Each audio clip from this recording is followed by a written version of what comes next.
जय माता दी। शक्ति की साधना का महापर्व आरंभ हो चुका है और शक्ति की कृपा के बगैर जीवन में कुछ भी संभव नहीं है। माँ दुर्गा ही शक्ति की देवी हैं और वह निर्बलों को शक्ति देती हैं, निर्धन को धन देती हैं। जो भी उनकी शरण में आ गया उनकी वो रक्षा करती हैं। जीवन से जुड़ी हर प्रकार की विपत्तियों को पल भर में दूर कर जीवन में सुख, शांति, आरोग्य, अच्छा स्वास्थ्य देती हैं। देवी दुर्गा की नवरात्रि में साधना करते समय कुछ नियमों का पालन जरूर करना चाहिए। आइए जानते हैं कुछ खास नियम और वो कौन सी वस्तु है जो नवरात्र के दिनों में जरूर खाना चाहिए। देवी की कृपा पूरे साल बरसती है।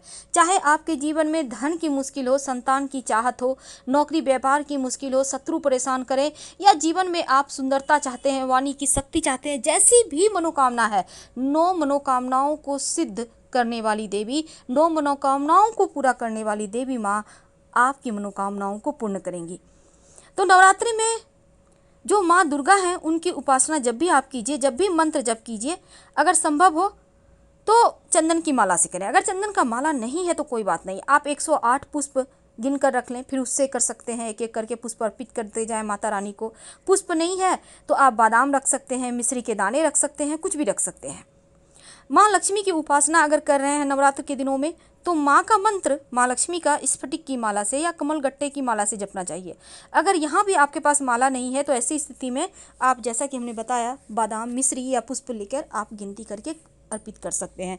वैसे माँ लक्ष्मी को आप बेलपत्र भी अर्पित कर सकते हैं। सबसे ज़्यादा प्रसन्न वो बेलपत्र से ही होती हैं। माँ के मंत्र जब भी आप जप करें तो जैसे कि आप आज 108 बार किया, कल 216 बार, ऐसा मत कीजिए। रोज़ एक ही गति से कीजिए। आज माता मान लेते हैं माँ, जैसे आज के दिन आपने माँ शैलपुत्री की आराधना की तो कल आप करेंगे ब्रह्मचारिणी की। तो मंत्र की संख्या वही रखिए। इससे क्या होगा ना, आप ज़्यादा फल प्राप्त कर पाएंगे। और जब भी आप मंत्र जप करें, पूजा पाठ करें तो इधर उधर मन मत भटकाइए, शांत रहिए। हमेशा ही ऊन या कंबल के आसन पर ही बैठिए तो आप ज़्यादा अच्छे से साधना कर पाएंगे। और भूल कर भी नवरात्र में काला रंग, ब्लू कलर, डार्क बैगनी, डार्क कोको कोला कलर, इस सभी कलर का प्रयोग बिल्कुल भी ना करें, वस्त्र का खासकर।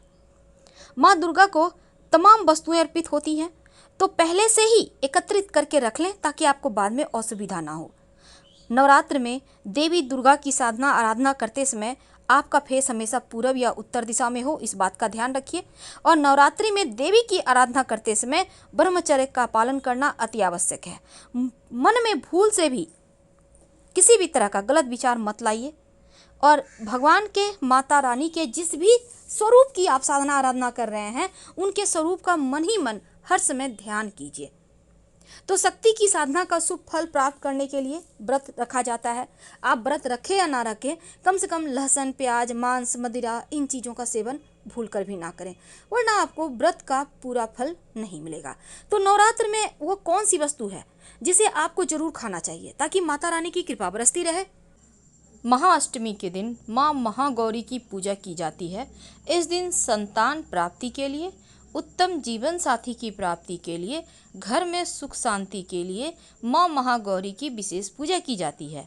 अगर आपके लिए संभव हो तो आधी रात की पूजा करें तो इसके फल आपको ज़्यादा मिलते हैं, क्योंकि माँ महागौरी की पूजा आधी रात में करने का विधान है। अगर आप आधी रात में पूजा करना चाहते हैं तो कैसे करेंगे ये तो हमने आपको पहले भी बताया है, लेकिन एक सिंपल शब्दों में जान लें।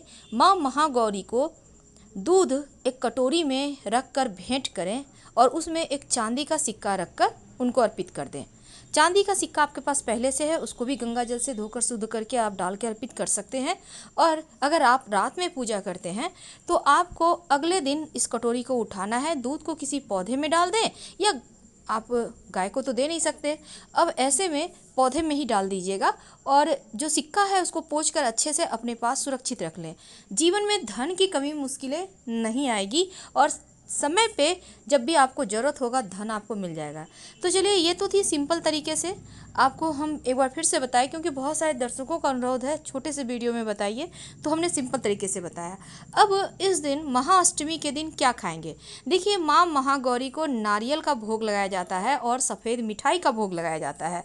तो नारियल का भोग तो आप लगाएंगे, लेकिन नारियल फोड़ना नहीं है महाअष्टमी के दिन, इसलिए मत फोड़िएगा। आप सफ़ेद मिठाई का भोग लगाइए और उसी को पूरे प्रसाद के रूप में पूरे परिवार के साथ खाइए। तो इस ये जो सफ़ेद मिठाई है, जीवन में जो शुक्र है ना, उसको मजबूत करेगा। और जब शुक्र मजबूत होता है तो व्यक्ति को सुख, साधन, संपन्नता आसानी से प्राप्त होता है, भौतिक सुखों की प्राप्ति होती है। तो आपको याद रखिए, सफ़ेद मिठाई का भोग लगाना है, खिलाना है। अगर पति पत्नी में प्रेम चाहते हैं तो यही सफ़ेद मिठाई एक दूसरे को खिलाइए, खूब प्रेम बढ़ेगा। और माँ महागौरी की कृपा से शिव जी की तरह, माँ पार्वती की तरह आपका जीवन यापन होगा। लेकिन इस महाअष्टमी के दिन एक खास प्रयोग। देखिए, वैसे तो नए वस्त्र पहनने का विधान है और माता रानी को भी वस्त्र अर्पित करने का विधान है। वैसे आप वस्त्र अर्पित करके, खासकर महिलाओं के लिए, आप उन्हें संपूर्ण श्रृंगार की वस्तु और एक वस्त्र जो आप पहनती हैं, चुंदरी वगैरह कुछ भी आप अर्पित कर दें। आप चाहें तो प्रसाद के रूप में उसको ग्रहण कर सकते हैं, आप पहन सकते हैं, या आप चाहें तो थोड़ा सा मंदिर में रख दें और अपना घर भी थोड़ा ले आएँ, जो खुद यूज कीजिएगा माँ के आशीर्वाद के तौर पर। एक दिन नवरात्र में किसी भी एक दिन, वैसे महाअष्टमी के दिन करें तो ज़्यादा अच्छा है क्योंकि माँ महागौरी का दिन है, आप संपूर्ण श्रृंगार की वस्तु माँ को समर्पित जरूर कीजिए। अखंड सौभाग्य की प्राप्ति के लिए बहुत शुभ है। और एक नारियल का भेंट कर दीजिएगा माँ को। जीवन में किसी भी तरह का कोई दुर्घटना नहीं होगा, चाहे वो कैसा भी हो। देखिए, माता रानी के 9 स्वरूपों की पूजा 9 दिनों में की जाएगी। तो माँ के हर स्वरूप का अलग मंत्र है, अलग भोग है और अलग तरीके का वो वरदान देती हैं। इसीलिए आप पहले दिन माँ शैलपुत्री की आराधना करेंगे, पूजा करेंगे, तो आप माता रानी को शुद्ध घी गाय का अर्पित करेंगे भोग में। और ये गाय का घी आप प्रसाद के रूप में खुद भी खाइए, पूरे परिवार को दीजिए। हर व्यक्ति पूरे साल अच्छा स्वास्थ्य, यानी उनको वरदान मिलेगा और वो आरोग्य को प्राप्ति होगी और गंभीर बीमारियों से भी रक्षा होगी। अब माँ का दूसरा स्वरूप है माँ ब्रह्मचारिणी।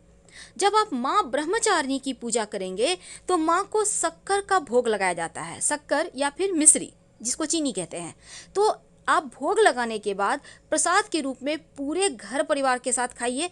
आप सभी का आयु बढ़ेगा और स्वास्थ्य भी उत्तम रहेगा, आरोग्य प्राप्त होगा, लंबी आयु प्राप्त करेंगे। नवरात्र के तीसरे दिन माँ चंद्रघंटा की पूजा होती है। तो इस दिन माँ को दूध या दूध से बनी चीज़ें अर्पित की जाती है।